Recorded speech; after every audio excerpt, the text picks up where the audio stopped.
Le cégep, c'est pas si compliqué. Mais quand on arrive, on voit tous ces chiffres et ça peut sembler complexe. Je vous présente donc ma rubrique, le cégep en chiffres. Le numéro d'étudiant. Ton numéro d'étudiant à 7 chiffres te suit partout. Tu peux le voir sur ta carte étudiante. On peut te le demander pour entrer sur l'intranet du cégep, pour entrer au CAP et même parfois pour t'identifier. Rappelle-toi-en.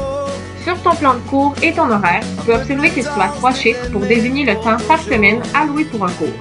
Par exemple, les chiffres pour le cours de littérature québécoise sont de 3, 1 et 4. Le premier chiffre représente le nombre d'heures passées en classe pour la partie théorique.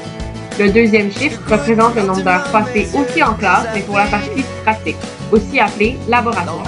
Et finalement, la troisième partie représente le nombre d'heures passées, mais à la maison, pour ton travail personnel. Au cégep de Sherbrooke, les numéros de cours sont composés de 3 nombres. Par exemple, le local de mon cours de littérature québécoise est le 42133. Le premier chiffre désigne le pavillon. Le deuxième chiffre désigne le numéro d'étage ainsi que le corridor. Et finalement, le troisième chiffre désigne le numéro de local. Maintenant, les notes. Lorsque tu reçois une note, tu peux voir ta note en pourcentage, la moyenne du groupe en pourcentage et le poids de l'évaluation pour toute la session. Si tu regardes le sommaire, tu as le total de ta note pour ce cours. Tu peux y voir la moyenne. La moyenne est la note de tout le monde divisée par le nombre d'élèves dans ta classe. Tu peux aussi y voir la médiane. La médiane est la valeur centrale. Cela signifie que la moitié de la classe a plus haut que la médiane et l'autre moitié plus bas. Également, tu peux y voir l'écart type. L'écart type permet de savoir la dispersion des résultats.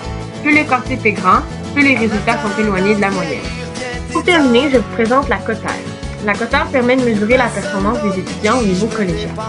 Sa valeur minimale est 0 et sa valeur maximale est 50. Par contre, la plupart des cotères se situent tout de même entre 15 et 30. Les notes dans la moyenne ont en général entre 20 et 28. Et des cotes supérieures à 40 sont extrêmement rares.